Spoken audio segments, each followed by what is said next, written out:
that high, but I'm older than you. So are you saying that I'm like the crypt keeper or something? Like, hey y'all, this is Lexi, aka Lex Love.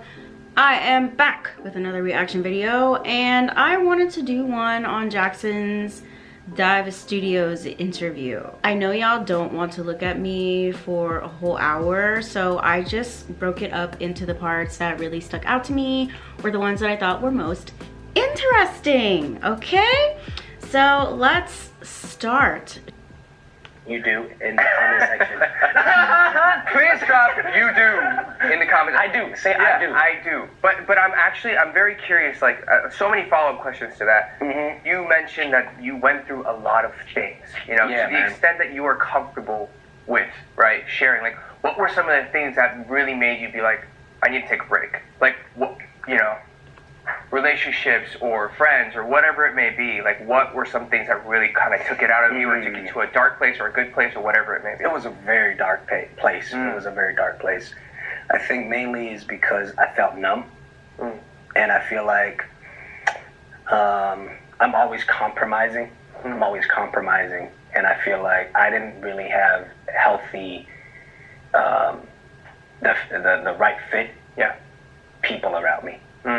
You know, and it's not saying it's a bad person or a good person. Yeah. You know, like I started to realize what reality is.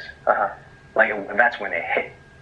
Like in every aspect, industry, right, and humanity, working with people.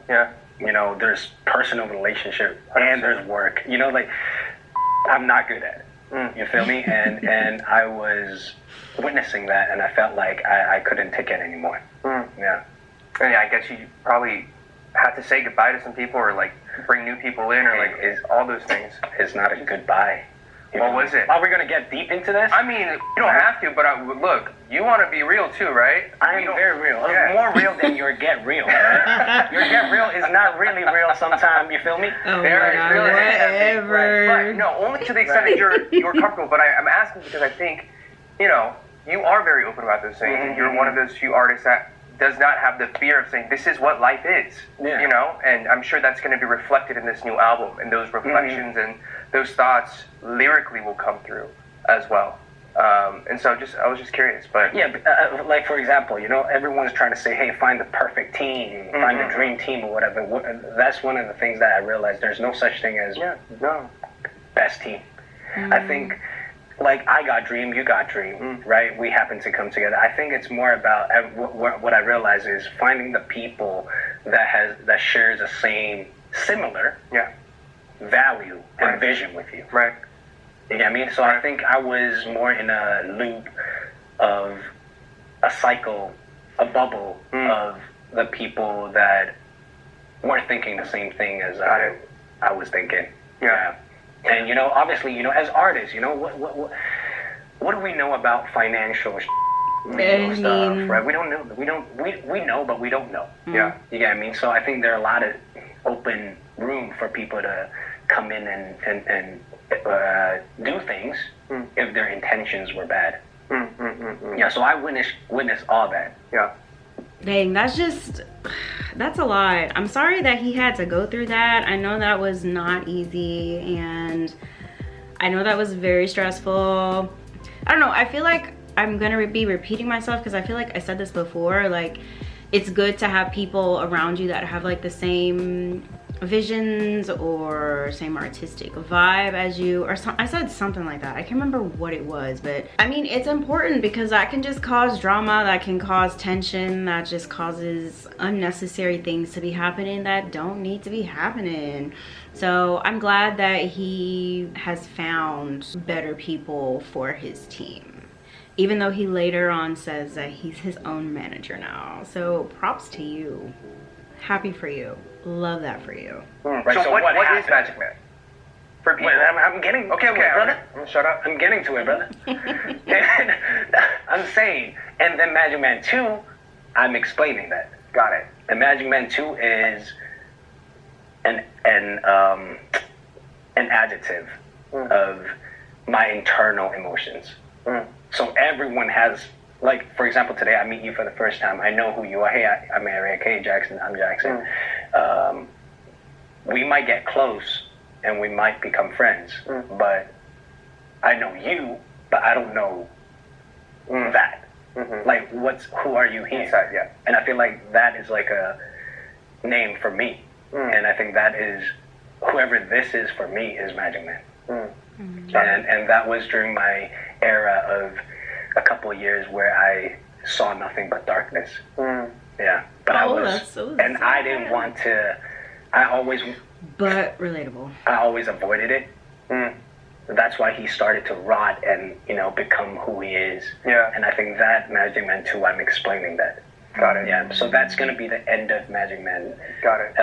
At the end for this album. Oh my God, Magic Man's going to be very, very excited to dive really into that. I think I have cue cards, but I'm like, this is none of this in order. I think it's really cool that he split it up this way and that Magic Man 2 will get even deeper, even more into stuff. Like, oh God, I seriously just can't wait, y'all. I just want to see how open he will get, because I know he's famous. He has to keep things private, like, for his sanity.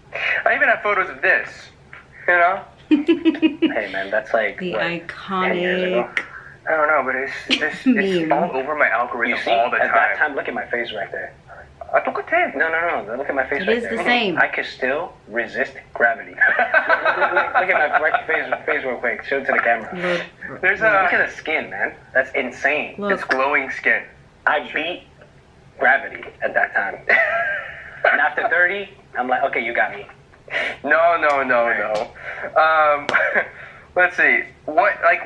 Okay, we got beef, all right? Because let me just say this. I'm not saying this as blunt as I would in real life. Jackson, you are part of a group of people that age very nicely. So what are you actually talking about? If you think your face is not defying gravity anymore,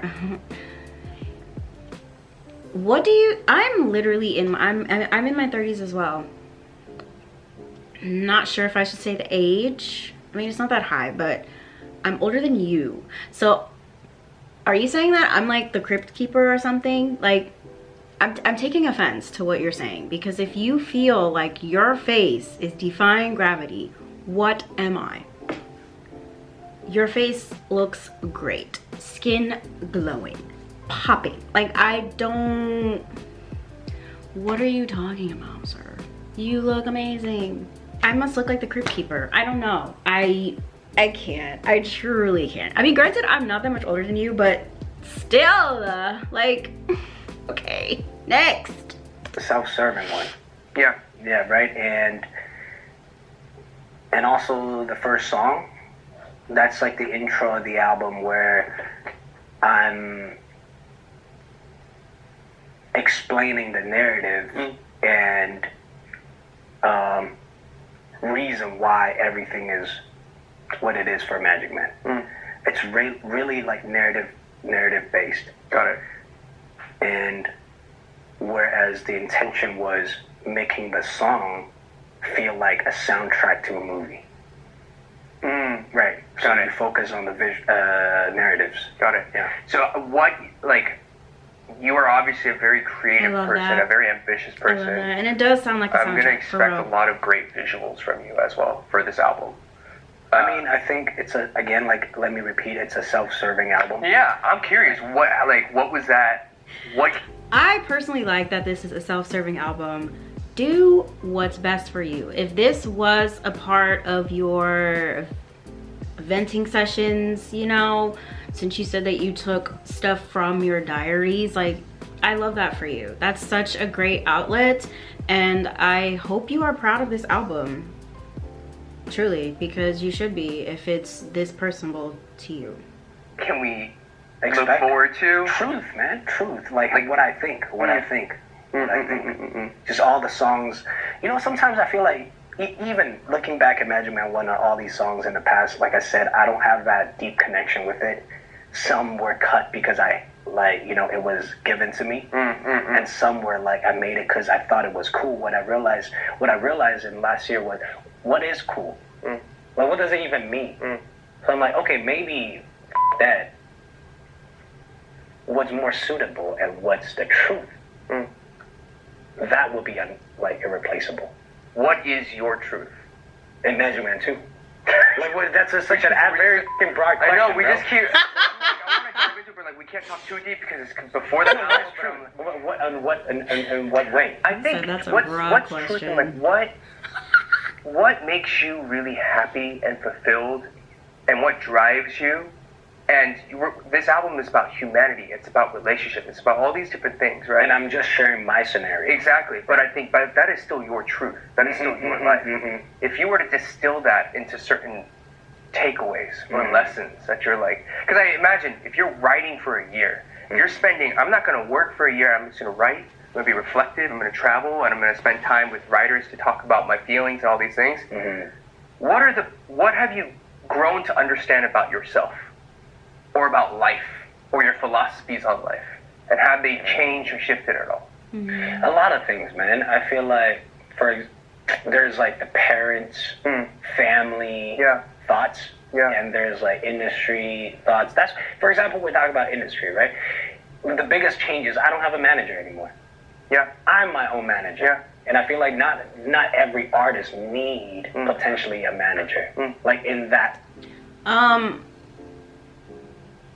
I feel like, I don't know if this is kind of weird to say already, but I feel like the promotions already for Magic Man 2, I feel like everything is just more personable and more real.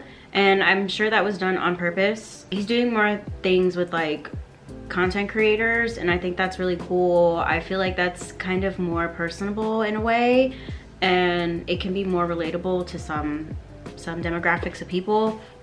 That's just something I noticed. In that traditional way. Right. Yeah. So I just don't need that anymore. I'm not saying that every artist don't need it. Right. Maybe there are certain artists, hey, I'm not really sure what am I doing. Maybe you need a leader, people to guide you, right? But I feel like I know exactly what I want to do. So I just need a team that shares a similar vision with me, and we battle together. How do you check yourself for? I mean, this is not questioning quality, right? But this is more of, I feel like there's certain artists where they're surrounded by yes men, or yes women, yes people, or whatever. If this artist says, we're doing it this way, it's just like, okay, no matter what. So how do you balance and check that to make sure that, yeah, you may not need a manager, but you're always kind of on the best path for yourself? Or you're like, whatever, I trust my people, period. No, I think it's more... again, like I said, there's no best solution. There's no best way of doing this stuff, right? I think it's now, you know, I just try to keep everything as authentic as possible, right? And is this what I really want to say? Is this the visual that I believe? And, you know, discussing internally with the team, this is what we want to do. This might not be the best ear candy or whatever, right? But it means the truth to me. And that's the standard that we have right now. Yeah. Just having the artistic freedom is beautiful, and I'm glad that he's doing things the way he wants to do. We can tell everything is much more personable and it's more real. So yeah. Closest friends, like, who are you talking to about, you know, on a regular basis? Like, I ask this because I have a place here in Korea, I have a place in LA, but I spend 80% of the year just on the road, right? And it's hard to talk to. Yeah, not even just talk to. Like, it's hard to have a sense of community or like a close group of friends or people that don't. That was kind of my question. My WeChat, my account, my what do you call the description? I literally say, "Don't text me," because I just don't. It's not that I'm busy. It's just I feel like I'm not. If your house is not damaged, or like if some is not serious, don't text me. And you're okay with that? I'm okay with that. Are there people that you reach out to? I met you for Dive Studio. Yeah, that's like it. He's just like, hey, Dive Studios. I'm like, what's up? Yeah, I mean, I gotta dive deep in Dive Studio. I think the reason why I chose not to do that is because I'm fine with myself right now. That's good. Yeah. It's back then I was like, I always wear on the top. You know why? Because I grew up as an athlete. We live in the dorm with roommates, right? And then JYP. We live with like 5 million trainees, right? And then we debut, we live all together, right? And then I moved out, I live with Boy Toy. You feel me? Like just, I'm always with someone. And I'm traveling, I'm always with someone. So I'm used to that. Yeah. And it took me a while to get used to like, hey, I'm good with myself. You know, stop avoiding that and just accept it. Yeah, so I'm good with myself right now. Good. No, I completely understand that. Right. It feels good to hear that you're in such a good... Okay. Why do you say you don't have any close friends? Like, I truly want to understand, because you have got 7, you have Henry. Like, what about... I'm so confused. Like, I know everyone has their own lives and all that stuff, but what do you mean you don't have any close friends? Like I get it. I get being okay with being alone. I personally like being alone as well. But I get what you're saying. Like, you want your time. You want your space. I mean, if you want a close friend, I know some people that would love to be your friend, okay? I know people, but I know I'm just a fan, so I digress. They're super cool people, super chill, super down to earth. It's like you have so many facets to your career. Can you walk me through how your team is set up? Like, you have Team Wang, which encompasses a billion things. No. It feels like we're a very small company. How does that? Because I remember there was at one point where you're like, you had like 120 people. And I was like, yeah, man, hey, that was the nightmare that I was at. Hey, man. Okay. Yeah. So that's gone. It's so up. Yeah. If you want to dive deep into this, honestly, I can, but it's so up. I want to know. But it's fine. I accepted it. Okay. I accepted it. I want to know. It's so bad, bro. You had 100 because I remember you were like, this is probably like maybe 2-3 years ago. You know, basically, long story short, I just went through this betrayal, right? Just entirely my life. You know, and you know, like I said, I was not really good at financial and legal stuff. You know, and I can't be more educated than a lawyer, especially on legal terms. Right. But I went through all that, and what killed me internally was not the money or anything. It's not it was emotionally. I feel like, if I lost something like physically, I can work my ass off and earn it back again. Try my best to earn it back again. But emotionally, what has been done can't be undone. So it took me entire year, depression, all that to get back to who I am now. Yeah. I'm glad you're back. I'm sorry you went through that. Everyone has that version of that, it's a lot of things. So, can you relate? Because it's not what he has done, it's the fact that he did that. Yeah, because you trust that this person has your best interest. Like, you're supposed to be partners. You're supposed to be working together in some way. And then for them to do things, multiple people to have done things where they take advantage of kindness, or I don't know, I think of it as like, I would trust, if we're working together, like, I trust that you have the moral and ethical background to make the right decisions. As I would do the same. If there's anything that I feel weird about, I'm like, hey, this is a little weird, like, you should fix it. But there are people who don't have that, moral core. But it's in a lot of ways that, which is crazy. They might just have different values of life and different priorities.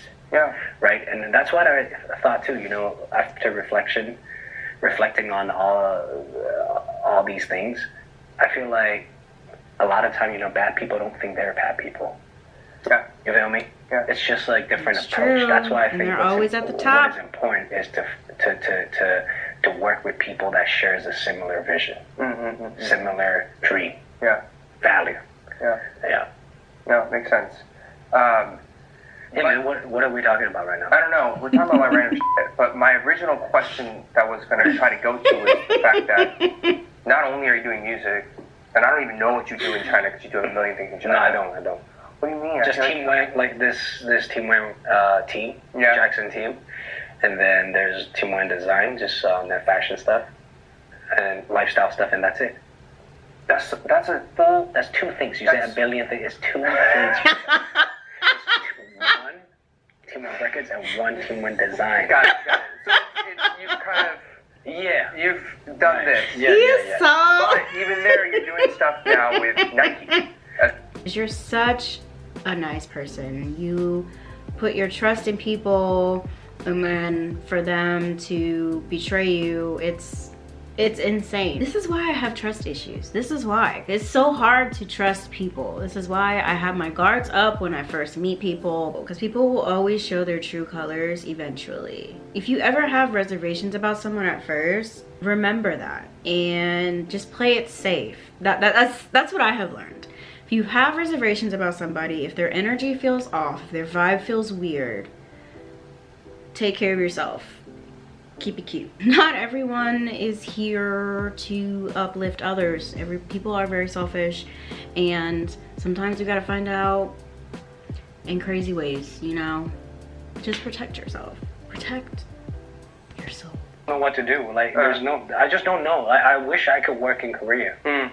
Right, and I just think, I don't know, man. I just think it's pretty hard. If you could do anything in Korea, do you even know what that would be? I think definitely, you know, share more about my music. Because I wasn't able to share my music or distribute for a long time in Korea. You know, and after the recontract of GOT7, I am able to, but it's already like that gap is already so long. Yeah. Right. So I just don't know. I don't where think to it start. is. I mean, I understand. Yeah. I understand that Korea just moves on so fast with artists and stuff, but I think you should still try. I know Korea has like a special meaning for you as an artist, so just try. Yeah. Well, we'll talk about, you know, this is a 2-episode thing, so we'll talk about like the GOT7 part in the next episode for everybody watching. We'll talk about that in detail, but I don't know, I just feel like you have so many talents and you still have such a great, like, I think this is the thing, you're smart. Like, not only are you an artist and you're an athlete, but you're also smart. Like, you think through things very well. Thanks, right? And it requires that to lead a team and to have a company, multiple companies, and to be the director of those things. And so, if you put your head and mind to it, you would be able to do whatever it is in Korea that you would like. I think it's just, I wonder if part of it is like, and I feel this, when we had a certain level of fame or like inky in Korea. That's nothing. But like right now to start again and to redo that and like try to find a way and a position back, it can be daunting. Like it's like, oh, I'm gonna do it again. Like even when I moved to the States, kind of, it was scary because I was like, oh, I have like all this success in Korea, but I'm gonna kind of leave it behind to try this new dream and start from zero again and to rebuild that. It's fine. Yeah, I mean, I just don't know how. Because, you know, like, I think you can figure it out. First of all, I don't know what to do. I don't know where to start. And second, there were some, you know, that happened to me. Like some rumors or whatever, like some, in Korean, I don't know what to say it. They say it like, Norlan.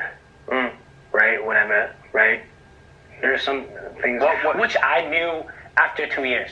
What were they? No, it's not something big. It's just like random. Yeah. Got it. I have this clip when I say there's a clip on YouTube or whatever, like after 2 years, I realized I just didn't know what it was, you know. And people are telling me it popped off randomly. Yeah. And it says I'm Chinese. Like in I think in Rome or like somewhere in Europe. Got it. And that clip got big. I think in a certain community or whatever. I don't remember this happening. Like, hey, when people say 안녕하세요 to you, why did you say I'm Chinese? Hey, do you think I'm a person that when people say 안녕하세요 or bonjour to me, I would not accept that? And I was like, when did I do that? Yeah. And then I just look back, and then I'm like, and then I remember. Yeah.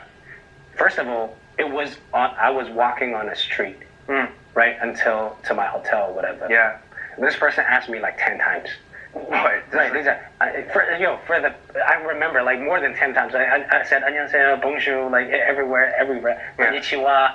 Right, there are a lot of international audience there. And then when I'm answering at the end, it's like, hey, why don't you speak Korean? And I'm like, because I'm Chinese. I already said, like, I've been through. You already said, I know I say everything. As a person that you know me more than 10 years, do you think I would do that? No. I'm like, it's not even. I don't even remember this. Yeah. Right. And then this just got off and like, oh, you got some this where, and that's first thing. Second, where the f am I supposed to say I'm from? I'm hey. What the f? I'm hey.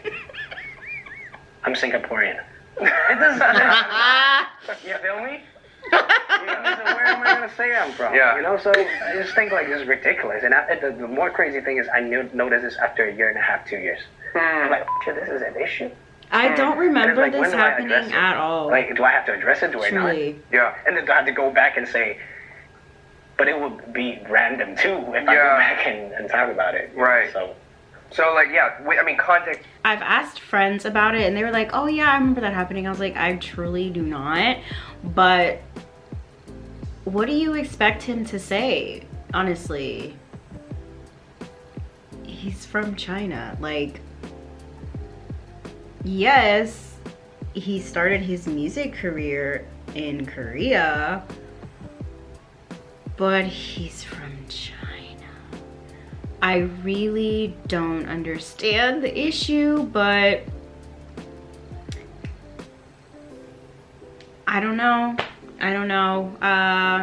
That whole thing was so weird to me. I really wish I remember this happening, but I truly don't. And once again, I just think it's weird. Because honestly, what do you expect him to say?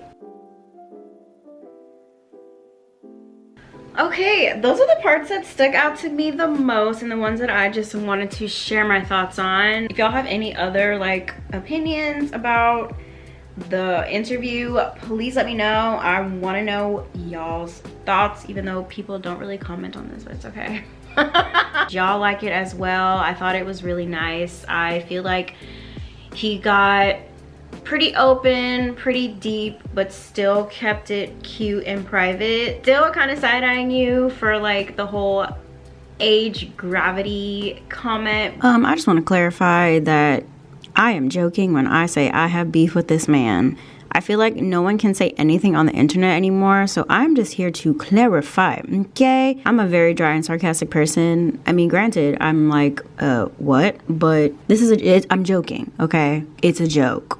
Don't be like getting all wound up over nothing. It's a joke. I'm glad he went on here and felt comfortable to share the things that he did. Once again, we are just fans. He does not need to tell us all these things, but the fact that he is, that's really cool. And I'll say it again, I cannot wait for this album, y'all. It's just gonna be different. Everything right now is different, so this album is gonna be different, and I'm here for it. I'm ready to see more songs that are more personable to him and from his heart. And yeah, okay, I'll see y'all later. Peace.